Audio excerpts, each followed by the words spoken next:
down where if it's a fire in his feet because he's having an actual issue or it's fire in his feet because of something else. We'll find out.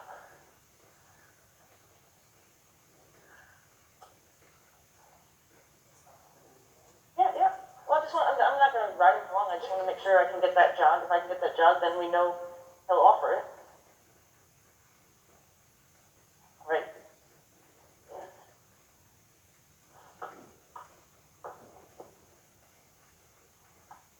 Good. You can look at that. I don't know. I don't think you're supposed to touch it, though. All right. Good.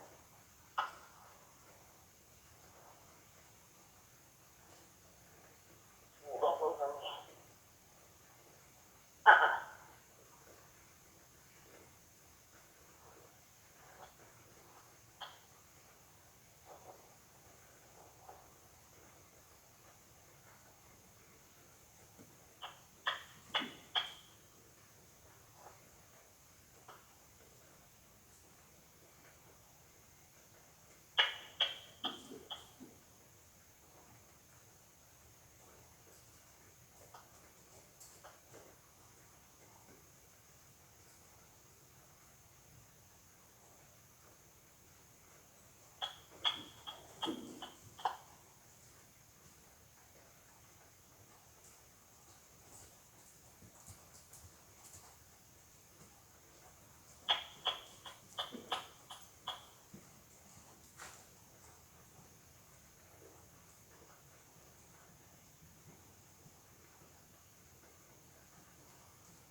Good. Good.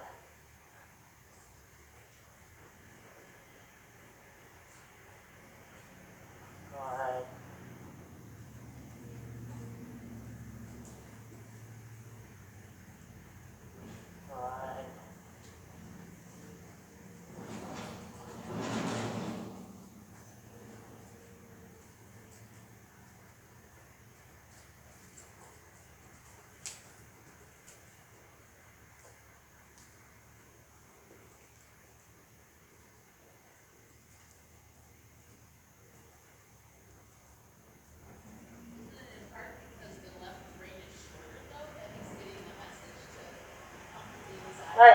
I have no contact. When I let him go, I have no contact.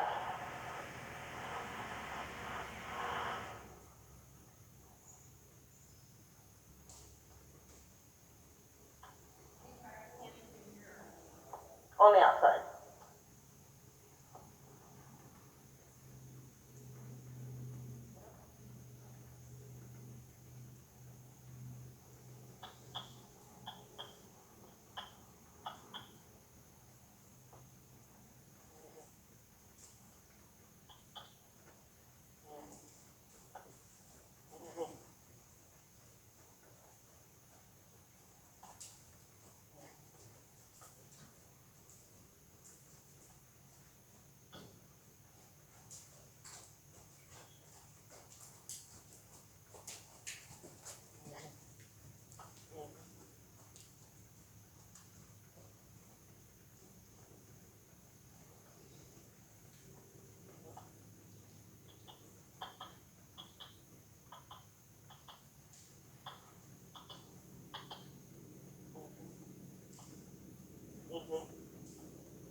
Okay.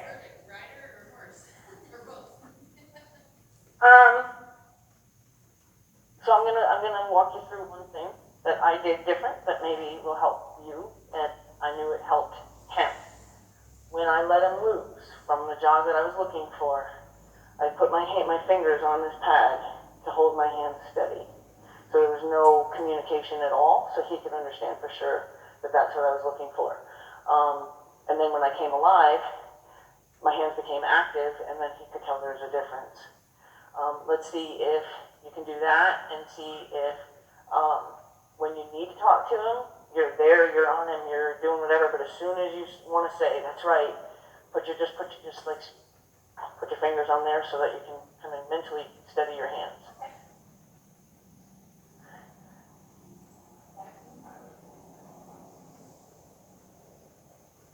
He was wound up. No. Do you know why? Different horse, different eye.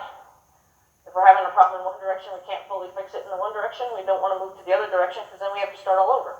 So let's fix it in this direction, and then we'll start over on the other direction.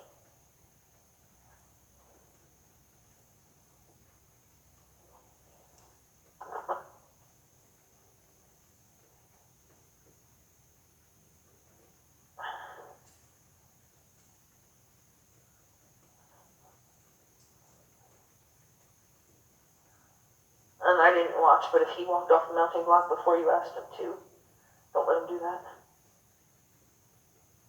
That I didn't see, so. That's where you do the correction. I didn't.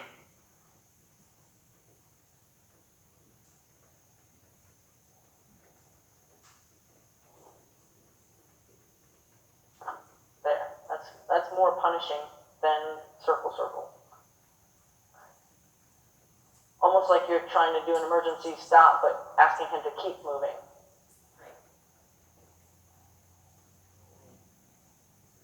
And then if you feel like he's doing a good job, then, give him a little rub. Let him know that that's all we've been nagging at him about anyway. And I would probably rub him with my left hand only because the right hand he might move off of.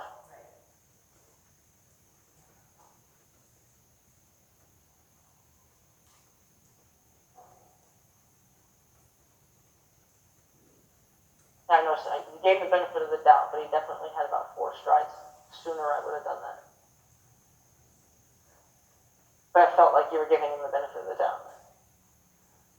Are you asking for that fast walk? Or are you feeling there's anxiety in it?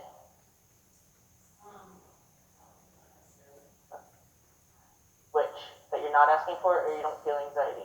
I wasn't asking. Okay. Because I would say that there's some anxiety in it, but I'm going to let you tell me why. I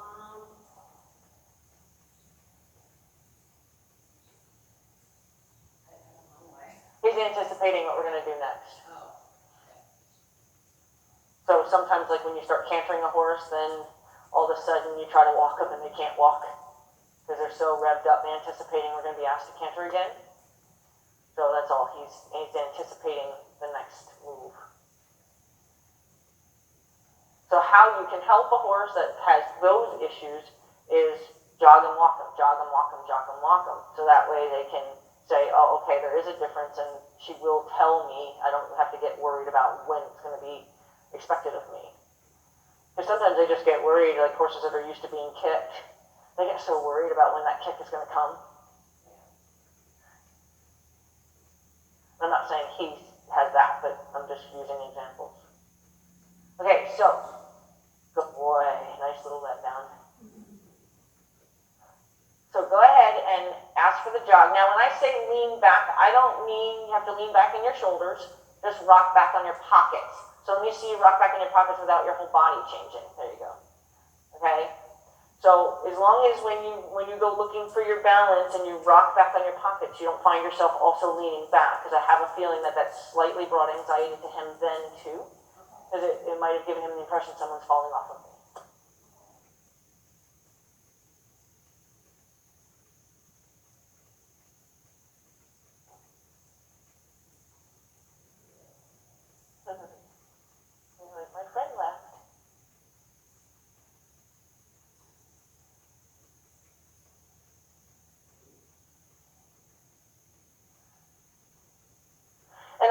honestly, like if you have kids riding him or people that you're trying to work on balance with, you can fix his rail problem while teaching them good balance. Because I teach balance by doing tight circles or serpentines and things like that. So that way when your horse is moving differently underneath of you, you don't have to fall off. It helps kind of instill better balance in the rider, so you kind of kill two birds with one stone.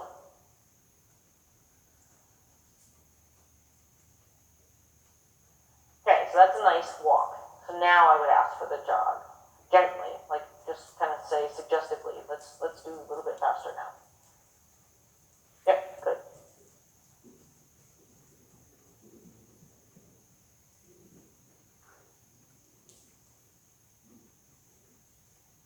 There you go. Even a little bit slower, but at least you get there. There, now put your fingers here. Good.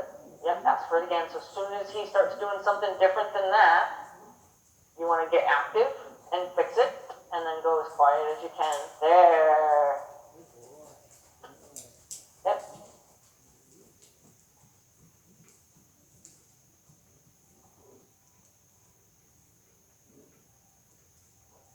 Yep. There.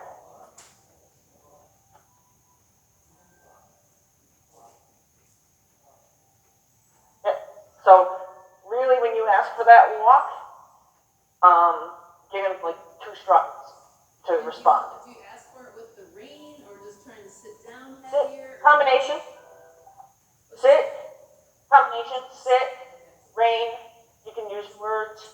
But only give him like 2 more trotting strides before you do something about it. You know, say, okay, I'm giving you the benefit of the doubt, but if you're not going to do it, I'm going to make you do it. He's always got an opportunity to participate, but otherwise he's going to be told. Huh? Yeah. You think you should go the other direction with the end? Just go the same way. You can go the other direction. It might open a whole new can of worms, but you can go the other direction. We got 10 minutes to try to fix it if it goes wrong. Unless you're the next lesson too. Are you the next lesson also? Okay. Yeah, so if we go along, it's okay. Because it may open another, because different eye, different horse. So it may open a whole other can of worms in this direction.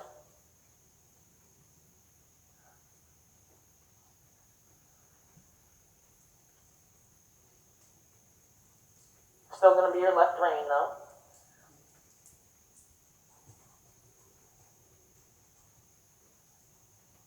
Go ahead and ask him to jog if you want. We haven't looked in this direction at the walk, so I'm okay with him looking at it, but now the jog will make it different. See, that's about all of a sudden was scary again. My guide might get scary again.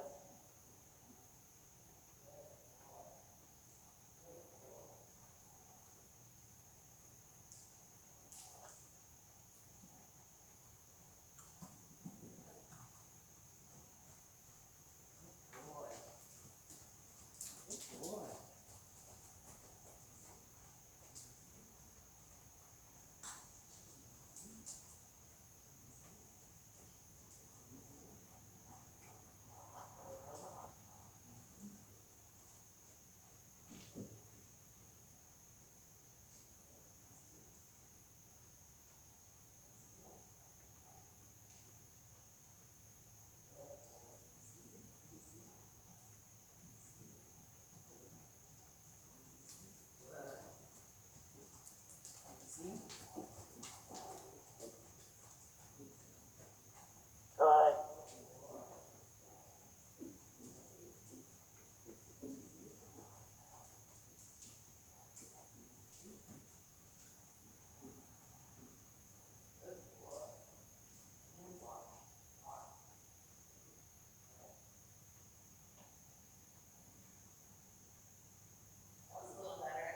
Yeah. He still without touching this corner, kind of just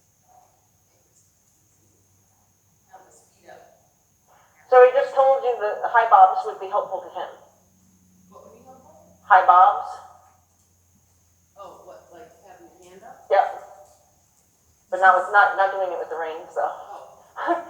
when you went like this, saying, oh, when he gets in that corner, he speeds up. Did you see how worried he got by that? Yeah. So he's telling you that maybe, but not using your reins to scare him, but just doing things up here with your hands will help him desensitize to that. Okay. Hi, Bob. Yep. And then sometimes you can like reach up and then reach back and touch his butt, so that way he sees that and then also feels something. So he had a worry. Yep.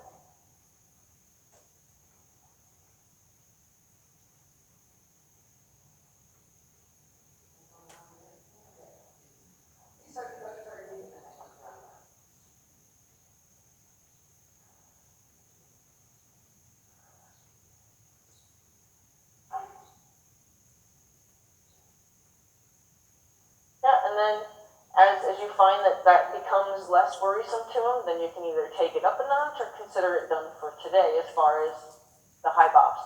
You can either, like really wave, because imagine like you're a cowboy and you're doing your lasso over your head, just stuff that will help him kind of get desensitized to that experience. Because that definitely worried him when you were describing him coming into the corner.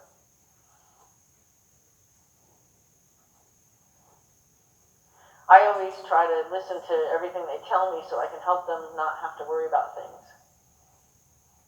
And did you register worry just because his head came up, or what was it that told you? His head came up, his ears turned back at you, and his pace changed. So he shortened his body and he got quicker. So every time that happens, then you try to determine what it is that caused the worry? Yeah, like right there, that's just from passing the open doorway and catching things in movements in his eye. So there's nothing you can really do about that other than let him stand at the door, and we don't want him to do that. So, there's certain things you're going to have to ask him to continue on through. But things that you can help him with, like something like that, where, if you ever wanted to take a rain jacket off, or say you're hot, you've been riding and you're wearing a sweatshirt, and you want to take your sweatshirt off, you don't want the first time you take your sweatshirt off to be the first time you go for a really fast ride. Yeah. I prepare him for everything I can prepare him for.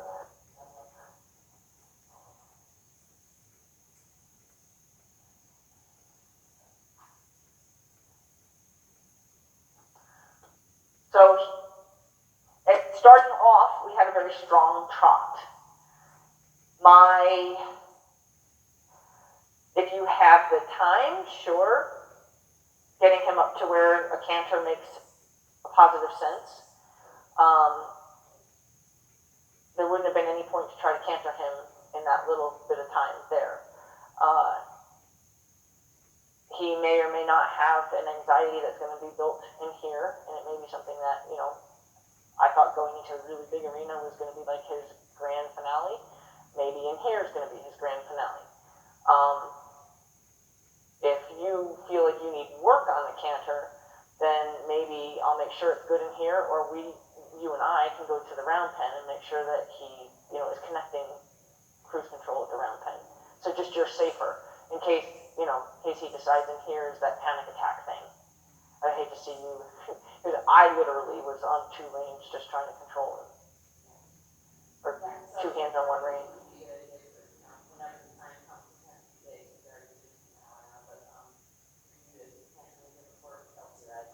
Yeah, just so I can make sure that it's not the arena. I mean, he definitely said the trot wasn't the arena, but it doesn't mean that the canter's not going to suddenly be the arena, because that's still kind of very new to him again. And then you guys clicked, I think it was probably helpful because part of what was happening is you were controlling trying to get the cruise control. He's creeping. He's going to eventually be right on top of me. He's like, oh, this fly. Waiting on the fly. Creeper. So what was happening was there was a lot of corrective noise, and then the volume didn't get turned down enough.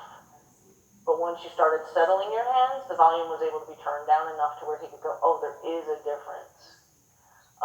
Sometimes, unfortunately, we ride a lot with our hands not knowing we are. So I have a feeling that there was a little bit of continued contact that was not making it clear to him. Well, I'm sure there was, because if you're writing it, kind of keep on the rail, on the left hand side, going down. Right, and then when you tried to turn him loose, I think part of the turning him loose was you were having to ask much quicker because he was still picking speed right back up. But I don't know that there was ever a full definition of you've been turned loose for a reason, because there was no real definite, like it was not a definite black and white. And then once you started, focusing on maybe just putting your fingers on that pad, I think that helped give him that black and white for you as the rider.